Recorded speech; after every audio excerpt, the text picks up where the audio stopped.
So think about this scenario.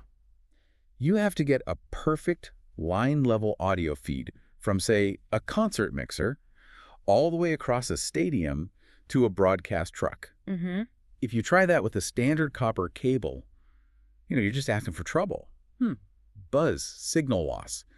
It's a nightmare. It's the classic problem, right? Electrical interference is just the enemy of long-distance audio over copper. Exactly. And that's what we're digging into today. We're looking at the tech that basically gets around physics, and we're using the Thor broadcast F-2A-RCA-TxRx system as our guide. Okay. We really want to understand how this little box makes it so simple to send, high-quality audio over fiber optic cable with zero loss. So let's just jump right in. The big aha moment here is really just you're swapping out that big, heavy copper wire for a thin strand of glass. That's the core of it, and the immediate impact is huge. How so? Well, you completely eliminate electromagnetic interference. I mean, since the signal is literally light, you could run a massive power cable right next to your fiber line and get nothing. No hum. Right, because there's no electrical component to interfere with.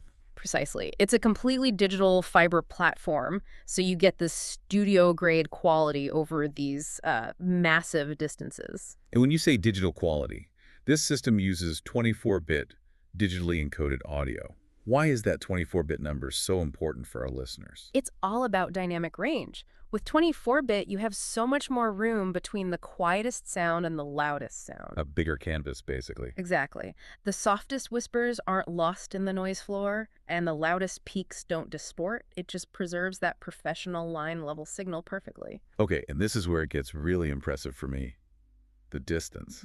The basic units can go up to 2 kilometers on multimode fiber. Yeah, 2 kilometers. And multimode, or that's your more common cost-effective fiber for shorter runs, like across a campus. But then if you switch to single-mode fiber, you're talking about sending that same perfect signal up to 20 kilometers. 20 kilometers. It's incredible.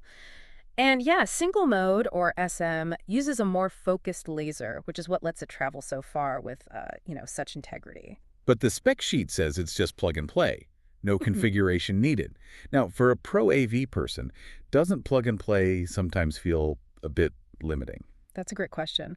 What it means here is that all the complex stuff, the digital conversion, the timing, it all happens automatically. You're not messing with IP addresses. You're sacrificing maybe some deep menu diving for just absolute dead simple reliability. And in a live event, that's usually what you want. Makes sense. So let's talk about the hardware. The kit comes as a pair, a transmitter, and a receiver. And they're small, only about 104 millimeters square. Yep. And for audio, you're just plugging in a standard RCA connector, super simple. And the fiber connection. It uses the standard STPC connector, and that's actually important because the ST style is a bayonet lock. Oh, so it twits and clicks into place. Right. It can't be pulled out by accident, which is, critical for any kind of live staging or rental application where things get kicked around. Okay, let's look at the performance numbers. The frequency response is 10 hertz to 29 kilohertz. That is incredibly flat. And that flatness means what goes in is exactly what comes out, no added color. And you pair that with a signal-to-noise ratio of over 70 dBps. Wow. And you have a signal that is just crystal clear even after that 20-kilometer journey. This kind of reliability really changes how you can design a big event. I mean, think about a huge theme park or a stadium concert where the audio needs to go from the stage to 5 different locations miles apart.